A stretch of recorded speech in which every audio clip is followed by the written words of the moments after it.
嗨，大家好，歡迎回來。我是一只慢慢。我們今天要分享的書叫做《Lying》，作者是 Sam Harris， 然後他也是有一個哲學的背景經歷。那麼這本書它其實是論證了人為什麼不要說謊，說謊有什麼代價，和大量的一個生活中的案例。我覺得它是一個很好讀的一本書，然後他作者的觀點也非常有意思，所以我今天來跟大家分享一下。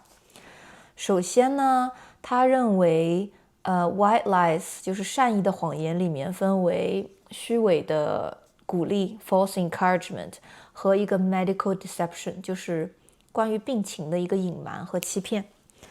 那麼首先這個 false encouragement 裡面他舉了一個有意思的例子，當朋友問起我這條裙子在他身上看起來怎麼樣的時候呢，如果是裙子的問題你就告訴他，如果是身材的問題呢，你也告訴他。如果你為了保護朋友的這個面子而欺騙他說你看起來不錯，就會有兩種後果在這裡。第一種後果就是你的朋友他不知道這個裙子適不適合，對吧？就如果不適合的話呢，他失去了一個重新選一條更漂亮的裙子的機會。第二個就是這個朋友他不知道自己可能有更美更健康的機會，如果你的朋友決定要去減肥或者健身之類。所以作者覺得無論如何呢，善意的謊言在這裡都忽視了以上的兩個事實。這邊我也可以引用一下他原文啊。False encouragement is a kind of theft. It steals time, energy, and motivation that a person could put forward some other purpose. 就是它相當於是一種偷竊了，因為這種經驗和時間和能量可以用在別的地方。然後呢，他又說Deciding how much he should know about himself seems the quintessence of arrogance. 就是說，如果你要替一个人決定這個人對他自己所知多少的話呢，就你如果沒有告訴他事實，隱瞞了事實，就不是一種很大的傲慢嗎？就你替他決定他應該知道什麼關於自己的事情。然後第二個這個善意的謊言裡面，作者有提到生病上面的事情，叫 medical deception， 對吧？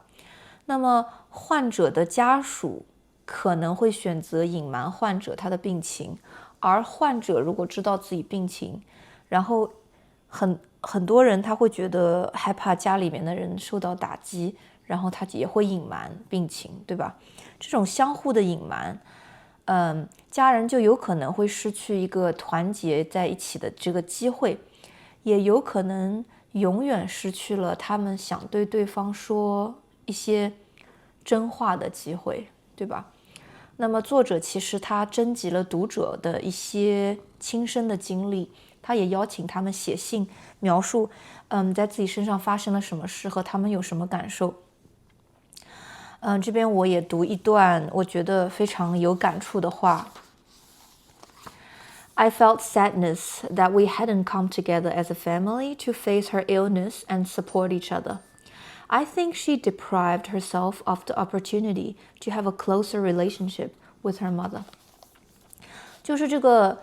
寫信的這個人，她是一個女兒，這個女兒是媽媽對他們隱瞞了自己的病情，那麼她覺得她很傷心，因為她沒有這個機會，她錯過了這個機會和家裡面人一起去陪她對抗病魔的同時呢，她也覺得媽媽剝奪了她的這個有跟母親更加親近的這樣一個機會。我個人其實在這件事情上面有一些親身的經歷啊，所以我讀完這段，我突然有一種得到了我多年以來追求的 closure 的機會，就是我終於可以把這件事放下了，就不再去介懷。因為我原來會覺得不被信任，就是可能會假設一些東西，但是我現在發現，如果他們選擇隱瞞，是他們選擇了不去信任別人，也不被別人信任，所以這個不是我能控制的問題。這邊也有一小段引用，我來跟大家分享一下。我覺得作者寫的特別特別好，也是對於這個病情的隱瞞進行了一個很好的總結。Think of all the opportunities for deepening love, compassion, forgiveness, and understanding that are forsaken by white lies of this kind. These silences are lacerating. Wisdom remains unshared, promises unmade, and apologies unoffered. Who would choose to leave this world in such terrible isolation? Perhaps there are those who would, but why should anyone make the choice for another person? 其實作者的觀點是如果病人本身選擇隱瞞，那還好一點。如果是家人了解這種情況，然後選擇去隱瞞這個當事人的話，他覺得這件事情就是你又在替別人做決定了，就是更加的不能接受。好，那麼下面呢，我們就開始慢慢的來到這個部分，就是作者說他開始講解為什麼我們不應該撒謊和撒謊的代價。首先第一點就是說 trust， 信任它是會被破壞的，而且信任一旦被破壞是很難重新建立起来的。他也舉了一個生活中非常常見的例子，比如說我明天不想上班，然後我請假，對吧？是不是大多數人都會說我身體不舒服，或者我家裡面有事，所以我明天不能來，對吧？就是你一定要有一個理由，不來的理由。還有就是約好的一件事情，然後天氣不好，你突然不想去了，或者說，你突然覺得我想休息一下，但是大多數人都不會說我其實想休息，對吧？大多數人都會編造一個理由。我覺得可能我見到過的幾乎生活中所有案例都是這樣。然後作者舉的例子特別好玩，他是說有一個朋友 A， 對吧？然後有一個朋友 B， 朋友 A 呢，他在打電話跟公司說我的小孩生病了，所以我明天不能去，對吧？然後朋友 B 聽見了，其實呢這件事情跟朋友 B 沒有關係，但是呢朋友 B 突然就開始懷疑上次朋友 A 在拒絕他的時候也用了一樣的理由，就是說我的小孩生病，然後朋友 B 突然就開始懷疑他上次是不是也在撒謊。這邊作者他做了一個小小的總結，他說 Such tiny erosion of trust are especially insidious because they are almost never remedied。 他說這種小小的這種腐蝕，信任被腐蝕的這種情況呢，它是很難以被發現的，並且呢也從來不能被修復。就是他沒有那麼明顯的一個衝擊說這個人在騙我，但是我心裡會有一個懷疑，開始有一個小小的懷疑。然後下面作者其實舉了一個更好玩的例子，是父母在說謊的期間被孩子揭穿，所以這個就有點好笑了。這個案例是夫妻倆有一個朋友要來拜訪，然後呢妻子就說就讓他們在我們家住吧，然後丈夫呢就不同意，但是經歷了一番的這個爭執之後呢，他們最終決定還是讓這個朋友來家裡住。當朋友來的時候是丈夫開的門，丈夫說 It's such a pleasure to meet you， 很高興見到你。然後呢 We love having you here， 他就說你能在這裡住呢，真是太好了。這時候在旁邊的女兒就很困惑，她說爸爸，你不是說你不想他們住在家裡面嗎？爸爸雖然進行了一番解釋但是氣氛瞬間尷尬，爸爸就趕緊轉移話題，就讓女兒去塗顏色，去做別的事情。作者說呢，這個尷尬的情景本來完全可以避免，如果爸爸沒有說謊的話，就是沒有說 We love having you here， 對吧？就其實這件事情是可以避免的。那麼作者這邊也提到了說 What do our children learn about us in moments like this？ 就是在這種情況下，你覺得我們的孩子會從中學到些什麼呢？Failures of personal integrity once revealed are rarely forgotten。 他說這個 personal integrity 是屬於那種言行一致，或者就是心口就是心裡想什麼你就做什麼這種，的行為，一旦你會被別人發現不一致的話呢，別人是很難忘懷的，對吧？然後呢，所以他就強調了，如果你想避免這種 awkward communication 呢，你就 simply don't lie， 你只要不要說謊，只要誠實就可以避免。下面作者說到了這個 feigned praise， 對吧？停止虛假讚美的一個好處。它最大的好處是什麼呢？下次你在誇獎別人的時候呢，別人就會知道你是真心的誇獎他們。作者這邊舉的例子是他有一個同行，也是一個作家，然後兩個人是不算特別熟的朋友，但是那個作家他其實寫了一篇文章，然後作者覺得他那篇文章寫的不太好，所以他就給了非常誠實的一個反饋，說我覺得你寫的不太好，所以他這樣子就當下的這個感受可能是有一點尷尬，對吧？但是之後呢，他的那個朋友又寫了一篇很好的文章，然後作者就誇獎了他，他這個朋友就知道他一定是在誠心誠意的誇獎我。然後作者這邊我這邊也有一個小小的引用說 ，If we have a history of being honest, our praise and encouragement will actually mean something。我們曾經誠實過呢，如果我開始讚美別人，他就會知道我是真誠的讚美。He also knows that I respect his talent enough to tell him when I don't。所以他就明白，我其實跟他真正的非常誠實的面对面的說話的時候，我對他的才能和才華也是一種尊重。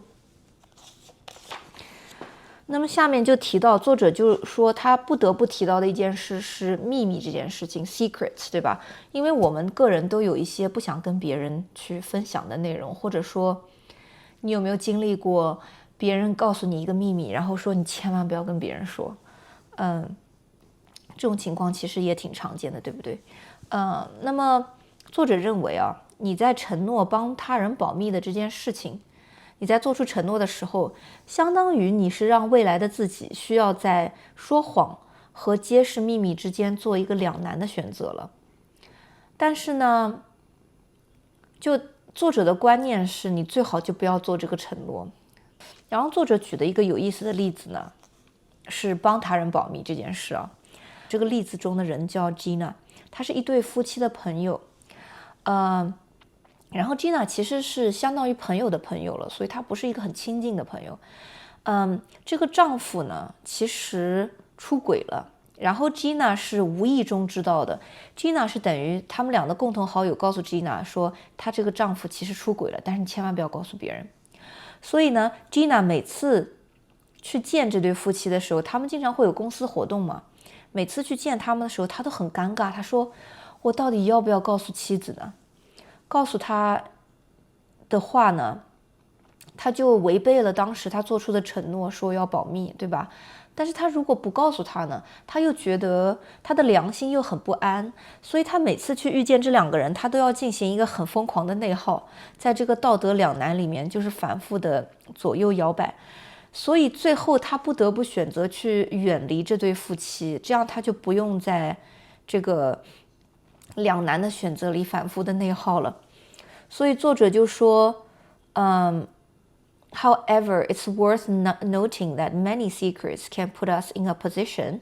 where we will be forced to choose between lying and revealing privileged information。所以在這個案例裡，最後 Gina 就選擇了遠離，對吧？不過對於自己的事情的話呢，不說謊不等於過度分享，就是不是 oversharing。你可以有自己的秘密，但是呢，保持誠實，你就可以說 The truth could be I'd rather not say， 就是我這個問題我不想回答。其實你可以告訴別人，我不想去回答這個問題。在我不想說這種情況下呢，就你其實可以進行一些人際篩選了，因為如果你們兩個人有信任危機的話，他只能通過交換信息才能維持關係，所以你們的對話經常會是你最近怎麼樣，工作怎麼樣，家人怎麼樣，然後就開始分享一些 gossip， 就是一些花邊新聞，对吧？這裡我其實是有一個親身經歷，因為曾經有一次我跟一個朋友出去，然後他問我一件事情，我跟他說 I prefer not to share， 就我跟他说我没有準備好要分享。但是就是因為這個事情呢，我們倆就疏遠了。所以呢，其實事實上我這個朋友，我一直都覺得我跟他沒有很親近，也沒有更加親近的這個可能性。之前是因為我們倆有共同的好友，所以很難遠離。所以我真誠的做自己和沒有撒謊這件事情，他也算幫了我一個忙，就是幫我去篩選一些不合適的朋友。因為真正愛你和尊重你的人，他也會尊重你的邊界感，對吧？那麼，所以這個就是也是我的一個親身經歷啊。那麼下文作者也是更多的提到了一個代價，其中有 mental accounting, integrity。mental accounting 就是說你在思想上你要記得你撒過什麼謊。integrity 就是個人形象，就你說的話和你的個人形象是不是一致。首先，這個不需要自己記得自己去說過什麼謊的好處，是因為你不用這輩子都要自圓其說，這其實是對於我們的這個 mental load， 對於我們的腦力是一個很大的消耗，就是一個無謂的消耗，對吧？然後下面也提到了一個 integrity 啊，當我們向他人營造不符合實際的一個形象，就是通過說謊或者說通過善意的這個謊言或者隱瞞，這時候你其實是給自己挖了個大坑的。作者是說，如果你做了一些事情，這些事情分享出來可能會讓別人不贊同，或者你自己會感覺羞愧，你有兩個選擇。第一個選擇就是首先就不要去做這些事情，或者減少去做這些事情。第二個選擇是你做了這些事情的話，你就不要去隱瞞。因為他說，如果你 create the lie and conceal it after paying a big price， 就是我們可以看到報紙裡經常會有這種離婚之後爆出來一個驚天醜聞，結果這個人需要付很多很多的離婚費用，對吧？但其實如果在他選擇離婚這件事情以前，他就跟妻子坦白的話，可能不會有這麼多的問題。所以作者這邊也覺得，也是提醒大家要做錯了事情要勇於面對吧。那麼最後作者說到的結論是，他覺得說謊的一個深層原因是因為說謊的這個人呢，他拒絕去合作，他不想相信別人，也不想別人相信他，就是他主動的去切斷了與他人有一個深刻連接的可能性。他通過在給別人一個選擇之前呢，就替別人做出選擇，是不相信別人有自主選擇的一個能力。所以作者寫這整篇文章的一個立場就是絕對絕對不要說謊。他覺得 it's an insult to people's autonomy， 就是你幾乎是對別人自主選擇能力和自主性的一個侮辱，一個不尊重，對吧？那麼其實我要提到，作者他在這本書的這個後半段，他其實寫下了和自己哲學系教授的一個對話。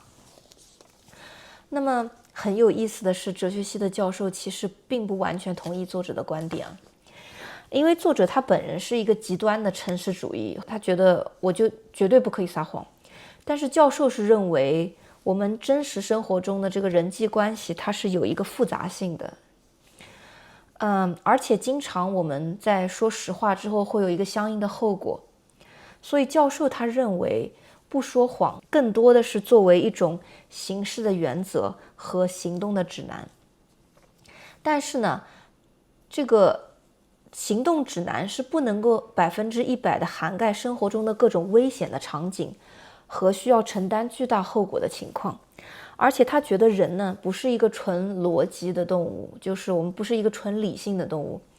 所以感情因素會大幅度影響我們去做決策和人際之間的相處，就是我们會選擇說話做事和我們的個人性格有關係，對吧？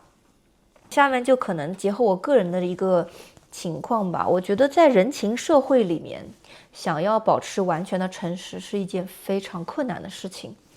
那麼其實我現在也想到，為什麼我經常覺得上班請假這件事情對我來說很難。因為在我的觀念裡，請假其實很多時候不需要理由，因為我經常真的只是想要休息，我是一個能量不是很高的人，我经常会需要休息來恢復。但是在我們實際工作中，無論是在中國還是在澳洲，其實只有病假才是一個名正言順的一個假，對吧？所以這就導致系統性的想讓我們去說謊。然後呢，這邊我還提到有些人他喜歡自我解釋，就是我會先說不，然後我會給一大堆理由。這種自我解釋呢，有一點像之前的我們說編造原因得以不用參加一些活動啊，這其實還是會破壞信任，因為自我解釋會導致你在這個事實的周圍繞圈子。在我的理解裡面，就是 beat around the bush， 就是你再怎麼說都是沒有切入重點，對吧？那麼我最後總結也是覺得，這其實是和我現在這個閨蜜我們倆關係很親近的原因，因為我們允許並且支持最真實的這個對方。我有時候不想就是在電話裡聊太久的時候，我會跟她說 I don't have the brain power， 她就立刻能明白我是想表達我有點累，然後我們就這個對話我們可以 save for next time。但她其實她是比我婉轉很多的一個人啊。但是我也懂他婉轉之後背後的一個意思，所以我們倆是屬於深刻理解對方的舒適區在哪裡，同時呢又最大限度地保持了誠實。所以我覺得人際關係裡面，這也是我的結論，在對對方有了解的情況下，你知道他的舒適區在哪裡，在這個舒適區內，你找到最大程度的一個誠實的等級。這樣不僅不會讓對方遠離你，還會拉近兩個人之間的這個關係，所以我覺得這是最好的一個折中的方案吧。所以我也特別歡迎大家在評論區跟我分享一下大家關於善意的謊言，或者說被隱瞞或者隱瞞別人一些情況，我很想知道大家的這個親身的體驗和經歷還有想法。那麼這也是我們這一期節目要談的內容，謝謝你的觀看，我們下一期見，拜拜。